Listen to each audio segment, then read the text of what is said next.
اعوذ باللہ من الشیطان الرجیم بسم اللہ الرحمن الرحیم اللہم صل علی محمد وآل محمد۔ مومنین مسلمین دیکھیں، کسی نے مومن نے کسی مسلمان نے آپ کو پنکھا دیا، چٹائی دی اور مسجد کے لیے دی، مختص کر دی، وقف کر دی۔ جو چیز کوئی وقف کر دے اور کوئی شرط لگا دے کہ یہ فقط مسجد کے لیے ہے یا امام بارگاہ کے لیے ہے یا کسی اور چیز کی استعمال کے لیے دے دے، تو اس چیز کو وقف کرنے والا جس چیز کے لیے وقف کرتا ہے اس سے غیر میں آپ اسے استعمال نہیں کر سکتے۔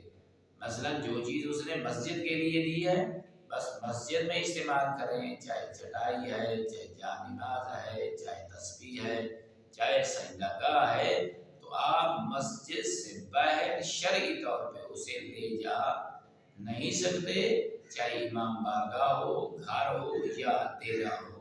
والحمدللہ رب العالمین۔